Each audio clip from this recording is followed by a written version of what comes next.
வணக்கம். வள்ளுவர் மறை வைரமுத்து உரை இந்த சொல்லாடலை சமீபத்தில் இணையவாசிகள் எல்லோரும் கேட்டிருக்கலாம். என்ன அப்படின்னா, கவிப்பேரரசு வைரமுத்து திருக்குறளுக்கு உரை எழுதி வெளியிடுறாரு. இன்னைக்கு சென்னை காமராஜர் அரங்கத்தில் தமிழக முதல்வர் மு.க. ஸ்டாலின் வெளியிட முன்னாள் நிதியமைச்சர் ப. சிதம்பரம் பெற்றுக்கொள்கிறார். திருக்குறள் அப்படின்னோடனே வள்ளுவர் நமக்கு பல வகையில் வந்து சேருவார். அதாவது தாடியோட உட்கார்ந்துருக்கக்கூடிய வள்ளுவர், ஒரு பக்கம் ஏடு வச்சுக்கிட்டு எழுத்தாணி இருக்கக்கூடிய வள்ளுவர், இன்னொரு பக்கம் நின்றுக்கிட்டு இருக்கக்கூடிய வள்ளுவர் தாடியோட. இப்போ இந்த உரையில் இருக்கக்கூடிய வள்ளுவர் அப்படின்னா பெரிய மீசையோட இருக்கக்கூடிய வள்ளுவர். பொதுவாகவே வள்ளுவருக்கு நம்ம தான் உருவம் கொடுக்குறோம். ஆனால் எல்லா விதமான சொல்லாடல்களுக்கும் எல்லா விதமான சிந்தனைகளுக்கும் வள்ளுவர் ஒரு பக்கம் உருவம் கொடுத்துருக்காரு. நீங்கள் உலக பொதுமறை அப்படின்னு திருக்குறளை சொல்கிறோம். ஏன் உலக பொதுமறை அப்படின்னு சொல்கிறோம் அப்படின்னா, இது எந்த ஒரு நாட்டுக்கும் எந்த ஒரு மதத்துக்கும் எந்த ஒரு இனத்துக்கும் எந்த ஒரு மொழிக்கும் எழுதப்பட்டது கிடையாது. ஆனால் தமிழ் மொழியில் எழுதப்பட்டது. எந்த மொழிபெயர்ப்பு கொண்டு போனாலும் எல்லா மண்ணுக்கும் பொருந்தக்கூடிய ஒரு சிறப்பான ஒரு நியதியை சொல்லக்கூடியது தான் இந்த திருக்குறள். இன்னும் சொல்ல போனால் மார்க்சியம் உலகமெங்கும் இன்னைக்கு வியாபிச்சிருக்கு. இந்த மார்க்சியத்துக்கு கூட முன்னோடி அப்படின்னு கூட சொல்லலாம். ஆனால் வள்ளுவரை வந்து மார்க்ஸ் படித்தாரா படிக்கலையா அப்படிங்கிறது வேற. நீங்கள் மார்க்சிய சிந்தனைகள் எடுத்துக்கிட்டீங்கன்னா வள்ளுவத்தில் அவ்வளவு விஷயங்கள் இருக்கும். காதலா அதுக்குள்ளே இருக்கும், சமூக பிரச்சனையா அதுக்குள்ளே இருக்கும், நீதியா நேர்மையா துறவா எல்லா வகையான சிந்தனைகளும் திருக்குறளில் அவ்வளவு அழகாக வச்சுருப்பாங்க. ஏங்க இப்போ மருத்துவத்தில் பல முன்னோடியான பல விஷயங்களை பேசுகிறாங்க. அதாவது உணவே மருந்து அப்படின்னு ஒரு சில பேர் பேசுகிறாங்க. நீங்கள் அக்குபஞ்சர் மாதிரியான இடங்களுக்கு, ஹோமியோ மாதிரியான மருத்துவர்கள்ட்ட போனீங்கன்னா, சார் பசிச்சா சாப்பிடுங்க அப்படிம்பாங்க. இதை பசித்து புசி அப்படின்னு சொல்லுவாங்க.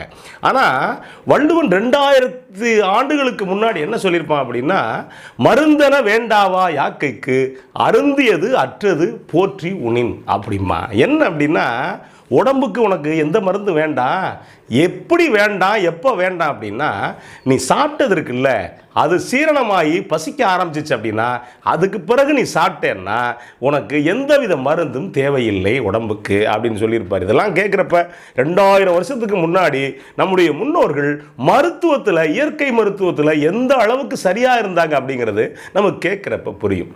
அந்த அளவுக்கு வள்ளுவருடைய இந்த வள்ளுவ மறை வந்துட்டு உலகம் முழுக்க இன்னைக்கு வியாபிச்சிருக்கு. ஏறத்தாழ 135 மொழிகளுக்கு மேலே மொழிபெயர்த்திருக்காங்க அப்படின்னு சொல்கிறாங்க.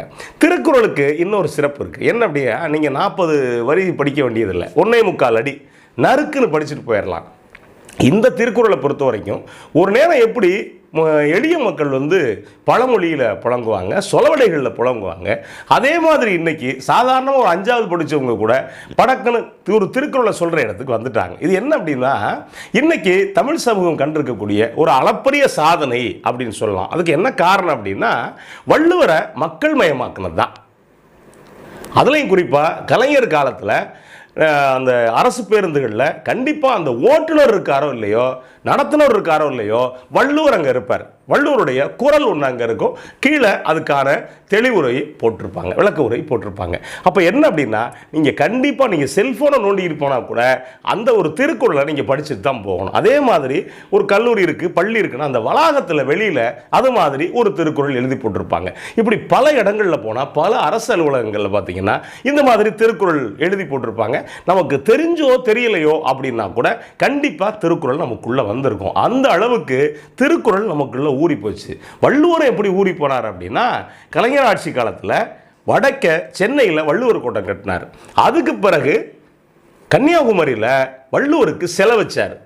அப்போ கவனித்து பார்த்தா எல்லா வகையிலையும் எப்படி நீங்கள் ஒரு பக்கம் கடவுள் ஒரு பக்கம் கும்பிட்டோம்னா கூட இன்னொரு பக்கம் ஒரு மிகச்சிறந்த ஒரு புலவனை, மிகச்சிறந்த ஒரு இலக்கியவாதியை தமிழ் சமூகம் கொண்டாடிக்கிட்டு இருக்கு. அதாவது எந்த வகையில் கொண்டாடுறோம் அப்படின்னா, வள்ளுவரை ஐயன் திருவள்ளுவர் அப்படின்னு முதல்ல சொல்ல ஆரம்பித்தாங்க. ஐயன் திருவள்ளுவர்னா என்ன அர்த்தம் தெரியுமா உங்களுக்கு?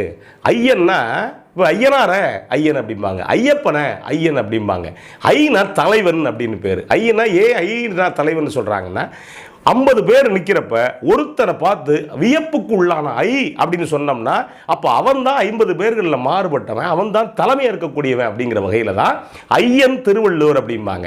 ஏன் ஐயன் திருவள்ளுவர்னு வச்சாங்க அப்படின்னு நான் நினைக்கிறேன் அப்படின்னா, இருக்கக்கூடிய எல்லா புலவர்களுக்கும் எல்லா கவிஞர்களுக்கும் தலைமை கவிஞன் தலைமை புலவன் வள்ளுவன் அப்படிங்கிறதுனால தான் அப்படி வச்சிருப்பாங்க அப்படின்னு நான் நினைக்கிறேன்.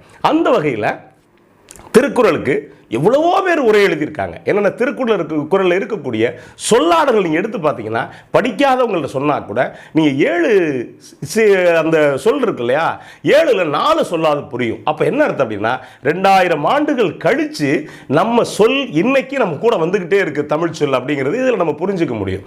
உலக பொதுமறை இன்னைக்கு இருக்குது அப்படின்னா தமிழர்களுக்கு மிகப்பெரிய பெருமை. 2000 ஆண்டுகளுக்கு முன்னாடி தமிழர்கள் மாண்பு எப்படி இருந்துச்சு அப்படின்னு சொல்கிறதுக்கான அதுதான் இந்த குறள் அப்படிங்கிறது. இந்த குறள்ல இன்னொரு சிறப்பு என்ன அப்படின்னா, இன்னைக்கு பல பேர் உரை எழுதிட்டாங்க.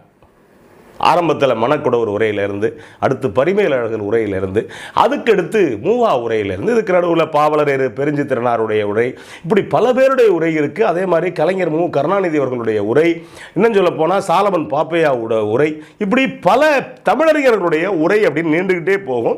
இன்னும் சொல்ல போனால் நிறைய தமிழாசிரியர்கள் அவங்க சொந்தமாக எழுதுறதான் கணக்கு பார்த்தா நூற்றுக்கணக்கான பேர் உரை எழுதியிருக்காங்க அப்படிங்கிறாங்க. ஆனால் பொதுவாக எல்லாரும் சொல்லக்கூடியது மணக்குடவர் உரை, பரிமேலழகர் உரை, இன்னொரு பக்கம் இவர் மூவாவுடைய உரை, இன்னொரு பக்கம் கலைஞருடைய உரை. தமிழ் சினிமாவில் இருக்கக்கூடிய பாடலாசிரியர்களில் இதுவரைக்கும் எந்த பாடலாசிரியரும் நீங்கள் திருக்குறளுக்கு உரை எழுதலை. முதலாக கவிப்பேரரசு வைரமுத்து இந்த திருக்குறளுக்கு உரை எழுதியிருக்காரு. இந்த உரை சிறப்பாக இருக்கும் அப்படின்னு நம்ம நம்புகிறோம். ஏன்னா கவிஞர்கள் உரை எழுதும்போது ஒவ்வொருத்தருக்கும் ஒரு சொல்லாடல் இருக்கும். இன்னொன்று திருக்குறளுக்கே இருக்க சிறப்பு என்ன அப்படின்னா, ஒருத்தர் ஒரு மாதிரி திருக்குறளுக்கு உரை எழுதியிருந்தா அதே இன்னொருத்தர் ஒரு மாதிரி உரை எழுதுவாங்க.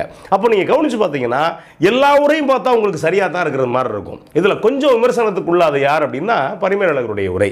அதே நேரத்தில் யோசிச்சு பாருங்களேன், ஒரு 1.25 அடியில் இருக்கக்கூடிய ஒரு குறளுக்கு 150 பேர் இல்லை 1000 பேர் எழுதினாலும் அவங்க எழுதுறதுக்கும் உரை எழுதுறதுக்கு வாய்ப்பு கொடுத்துருக்கு அப்படின்னா திருக்குறள் எவ்வளவு ஒரு செம்மாந்த ஒரு இலக்கியம், ஒரு நீதி இலக்கியம், வாழ்வியலை சொல்லக்கூடிய இலக்கியம் அப்படிங்கிறது நமக்கு தெரியுது. அந்த வகையில் வள்ளுவர் மறை வைரமுத்து உரை அப்படிங்கிற பேரில் கவிப்பேரரசு வைரமுத்து திருக்குறளுக்கு உரை எழுதியிருக்கிறார். இதை இன்றைய முதலமைச்சர் மு க ஸ்டாலின் வெளியிட முன்னாள் நிதியமைச்சர் ப. சிதம்பரம் பெற்றுக்கொள்கிறார். இந்த நிகழ்வு சிறப்பாக இருக்கணும் அப்படின்னு ஒரு பக்கம் வாழ்த்துறோம். இன்னொன்று, வாய்ப்பு இருக்கிறவங்க இந்த புத்தகத்தை வாங்கி படிங்க. நன்றி, வணக்கம்.